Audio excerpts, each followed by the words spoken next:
A spate of quakes in California's Central Valley was almost certainly triggered by oil and gas activity. Scientists made the discovery after studying a local surge in injection of wastewater underground, peaking in 2005. The practice, which is used in fracking, was linked to an unusual jump in seismic activity in and around the Tejon Oilfield in southern Kern County. In Oklahoma and other Midwestern states, the U.S. Geological Survey and others have linked operations with a dramatic surge in earthquakes. Many of those quakes occur in swarms in places where oil companies pump briny wastewater left over from oil and gas production deep underground. The oil and gas industry uses injection wells to get rid of wastewater, which has a high salt content, as well as radioactive material. It's important to emphasize that definitely California is not Oklahoma, lead author Thomas Goebel at the University of California at Santa Cruz said.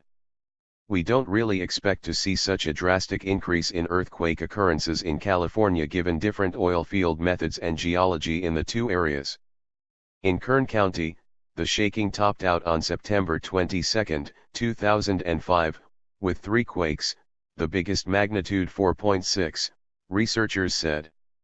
The team calculated the odds of that happening naturally, independently of the oil field operations, at just 3%, Goebel said. However, the oil field operation may change the pressure on faults and cause some local earthquakes in California, he said. Researchers are now studying other areas of the state to see if California's high background level of shakiness is obscuring other seismic activity possibly linked to oil field activity. California is the country's third-largest oil-producing state. The Center for Biological Diversity Environmental Group, using state figures, estimates that the amount of oil field wastewater injected underground in California climbed from 350 million barrels in 1999 to 900 million barrels in 2014.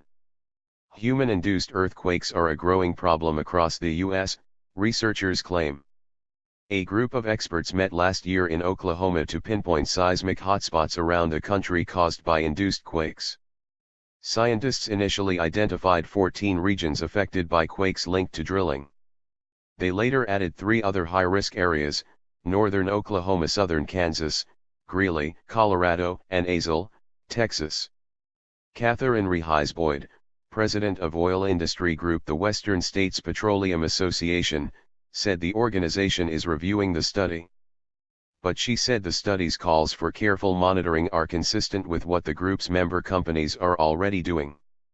In December, California commissioned Lawrence Berkeley National Laboratory to study the overall potential for oilfield-induced quakes in the state, said Don Drisdale, spokesman for the State Division of Oil, Gas, and Geothermal Resources, the main oil regulatory agency.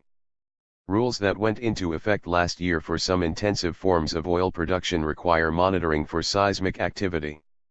In California, of course, we have a lot of natural seismicity here, so it's much more difficult to establish that an earthquake was caused by oil field activity than it is in places like Oklahoma, which used to be quiet, said Art Magar, a seismologist at the U.S. Geological Survey. Nonetheless, I think they made at least a fairly convincing case that these earthquakes were related to fluid injection by oil field operators, added Magar.